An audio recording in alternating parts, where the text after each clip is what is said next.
Three. Kia ora. Today we've got Tanith Wirihana Waitohi Otarangi with us. Tanith, can you tell us a bit about yourself? Kia ora. Well, my name is Tanith Wirihana Te Waitohi o Te Rangi, and I'm just another humble student of political science and public policy at Victoria University of Wellington, Te Here Ngā Waka. So, you've been doing some serious research on the colonisation of Aotearoa. You explained that over in Tairāwhiti there was a prophecy about the arrival of Lieutenant James Cook in Aotearoa. Yes. In our account of events, it was Te Toiro Ikariki who said, Tifa tifa te pō, ko te pākere whā, ko āriki rangi tēnei rā te haere nei. It's a very interesting prophecy.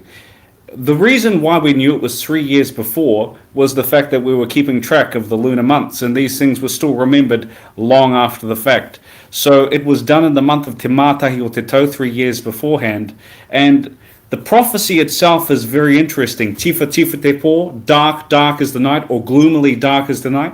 Ko te pākere whā, two meanings. One relates to pākeha, the things that come from the sea, the origin of the term Pākehā, and mate refa, influenza, the viruses that they brought, biological warfare, and arikirangi, the response against all of these things during the wars for sovereignty over our land and such, some years after the fact. Can you tell us about that first day, Her Majesty's Bark Endeavour, and its arrival off the coast of Aotearoa? Well, I will, but I'll go back a few days beforehand. I believe it was on the 6th when the Endeavour first sighted land. It was met by a shark. And, in tuna, we have tales of our kaitieki, tū more more, a white pointer shark, which basically protects a lot of our different taonga ika and kāpata kai from Tūranga all the way down to Te Mahia. And, when I think about this, the fact that that very kaitiaki must have sensed the danger that was coming and went to go and investigate. Fast forward to the first day when Cook arrived, when he actually makes land. He comes to shore, sees several people with, I would assume to be whata, because they described them as like long pikes or spears. So obviously those people were bird spearing. The person who came forth was Te Maro. Now, years later, there was words by a volunteer who fought at the Battle of Ngatapa. His name was J.P. Ward. And he basically said something along the lines of, and we shot them like dogs beneath the meteor banner of mighty England. When we take this single quotation and we throw it back to that very first day, the first person who was shot was Te Maro. It was a portent warning of the times to come, the dark times. Now, on the second day, Te Maro's body was still laying there, and the rangatira of Rongowhakaata had gone over to investigate what was actually happening. So in the distance, Cook and the Endeavour crew were watching, observing, seeing what was happening at this crime scene as our rangatira were investigating. But like any criminal, they always return to the scene of the crime. So that the very next moment, Cook ordered several boats to go over and went over, and they started attempting to negotiate with the people across the other side. But unfortunately, that day too also ended in bloodshed. So there's 2 days where they're coming ashore and they're killing people. Yes, and the same thing with the third day, if I recall correctly, because there comes the time also when, Cook just begins abducting people. He abducted these 3 kids. He pulls up on the Endeavour alongside, and he sees these people there, and he's wanting to establish friendly relations by abducting them. because for some reason that implies that they're friendly. It's the same thing, He's told specifically by his superior officers, don't kill anybody. These are people who have never met you before. And they just come to the shore and they're like, hey, we want to be your friend. How would you like some small shot in your shoulder, and stuff like that. It's absolutely horrific when you actually look at it like this. So these three children, their names were Hikirangi, Haurangi, and Marukawati. They were three children belonging to Rongo Whakaata. Hikirangi and Haurangi were the ancestors of Te Waka, of Hone Tiati, and I can't remember the name right now. Timoti Tohi. There were two master carvers of Rongo Whakaata. Timoti Tohi carved this potoko manawa of Te Waka Pirahuka, who was also a master carver of ours. And their elder brother was a rangatira named Te Kaitoira.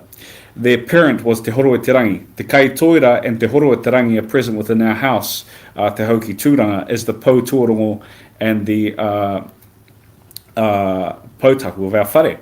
So they're very important ancestors to us, and we have a direct link to that particular event in which they came and started all of this carnage. Like I say, the seeds were sown at that time that would lay the premise for things to come, the coming of the dark times far after. What was the end result of the carnage that Lieutenant Cook had caused? Well, it's very complex, because I think when it was simply 3 days in 1,000-year history, a lot of the carnage was yet to come. This was just a foreshadowing of those times. The real times of trouble came in the 1850s, 60s, 70s period, when the government created policies in such a way as to dispossess us of our land and to expedite the transition of our land to Pākehā and to other colonizers, and to arrange for our deportation from our land, the removal from our land without trial, without rights to appeal, and being sent off the places where we would be excluded from the ability to participate in protest or conversations about these things. And then the third was the maintenance of intertribal rivalries from the distant past by bringing in other groups to settle on our land that had no connections to us in that particular time, or were not friendly to us, in order to seek revenge. The likes of, say, for example, in Rongo Whakaata and in Tūranga in general, they brought down Ngāti Porou and established them as a semi-permanent garrison immediately after the Battle of Wairenga Ahika. And, basically, it's a method of adding insult to injury, because this resulted in many other things happening. For instance, the theft of our house, Te Hauki Tūranga, in 1867. It is said that when the government agents came down, they went into a pā. They didn't really care which Māori they asked, so long as they asked some Māori. And obviously a group of Māori living on a particular block of land as a garrison is as good as any. So they went over and they asked the Ngāti Porou garrison, hey, can you sell us this house? We came and we asked you before and you said no. And they were like, yep. Everybody except one person said yes. That indicates that these were not our people. They weren't on our side. So they send their agent Biggs over. Biggs was the one who was killed by Te Kōti. Biggs helps to disassemble the house and sticks it onto the boat. And all throughout this time period, the people are saying, Kau e tāwhai, kau e tāhai, kau e pakaru a tātou whare, and they just keep on taking it anyway, loading it onto the ship. Now, the interesting thing here is that when we consider the history of Te Kōti and what was happening at that time, Biggs was responsible for getting Māori to panic sell their land to settlers and also to himself. Basically, it's like, if you're not willing to sell to us, we'll take it under the New Zealand Settlements Act and you'll receive nothing. We'll simply say you're rebels because we possess all of the power to enforce the law and who it's enforced upon, and to decide whether or not you're guilty of the crime. At the same time, he also had a booming trade in alcohol, debt trapping, another method of getting the land. And at the same time, you also have him executing without trial, without rights to appeal, rangatira of Ngāti Kaipo Rongowhakaata at the battles that happened in Te Tairāwhiti, Pākai, Romiromi, and Hunga Hunga Toro. Pita Tamaturi was one. He was the protege of Raharuhi Rukupo, and the other was his child, Te Waka Rongo too. So to add insult to injury, not only do you have the theft of our hapu's land, the execution of high-ranking rangatira, the theft of our house. So when Te Kooti came back, Raharuhi Rukupo still wanted to maintain his neutrality in the politics of the situation, so he sent a rangatira named Paura Te Whakahoehoe, bearing a mere pounamu called Tāwatahi, and a woman who was married to Te Kooti named Moniko, who was the daughter of Te Waru Tamatia. She later married an ancestor of mine. So he sends these people down to Whareongo in the what is known as a tifa, a proposal with an offering. And that offering was essentially a contract to get rid of Biggs for all of the evil that he was doing amongst our people at the time. So Te Kooti comes back, and later on he ends up attacking Matawhero. They call it the Matawhero massacre, but the whole thing is more complex, looking at the negative externalities and problems which are generated by these colonizers at the time.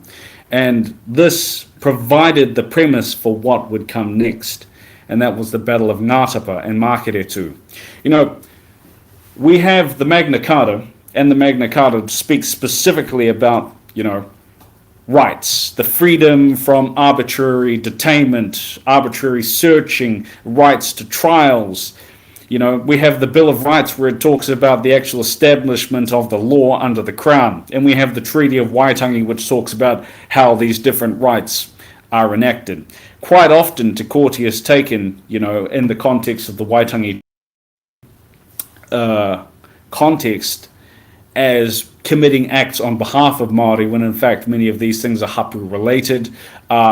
His own personal issues for being sent away, without trial, without rights to appeal, once again, to the Chathams.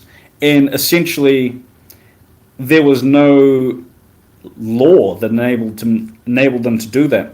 I remember reading through some notes that were written by Biggs, and he's saying, oh, hey, our whole plan is to get rid of the Māori. I talked to Stafford about it, who was the Premier at the time, and, he agrees that no real progress will be made unless we do this. You see? So what actually happens next? After trying to get rid of these people by sending them away, the Battle of Ngatapa happens. Immediately before we have the Battle of Makeretu. They take one of the people who was responsible for killing Biggs. His name was Nama, and they actually say to him, your God has abandoned you. Now Satan has you. And before you were introduced to the fires of the next world, we will introduce you to the fires of this. And they drag him, through the fires until he was dead. Battle of Ngatapa gets worse because you have all of these high-ranking colonial officers and colonial politicians who are there. They didn't really care very much at the time about, whether they were doing justice on behalf of the people and victims of Matawhero. They were to create an example. So you have many people who talk about, how this happens. They say that Rōpata Wahawaha, he had justifiable rights for utu, because he was a slave by Rongowhakaata at one stage. But the thing is that he is operating under the law. That's the whole thing here, the law. And what he does next, on behalf and with sanction from the Crown's officers, Rōpata is getting paid the King's shilling. He is getting paid as a Crown agent, and therefore is subject to the Crown's law. So, acting as an extension of the Crown's authority, he has 130 people stripped naked, marches them up to the side of a cliff, and no different to the Nazis in Poland in the 1930s, has them shot off the side of the cliff, and their bodies falling on the ground until they rotted. J.P. Ward said that their bones are left in the summer sun to this day. And at the time, I believe it was £5 they were charging for a head. So after these bodies were at the bottom of this cliff just lying there, they started to chop all of their heads off. In fact, two or three of them were found during something in the 1980s when these three heads were brought up from the Turanga River and actually had like bullet holes in the back of them. And when they were examined at the time, they meet that. So no doubt they were some of those of the victims from that Battle of Ngātapa. Kia ora, thanks for that, Kenneth. That was intriguing. Thanks for joining us today on Southern Cross News. Kia ora. Kia ora.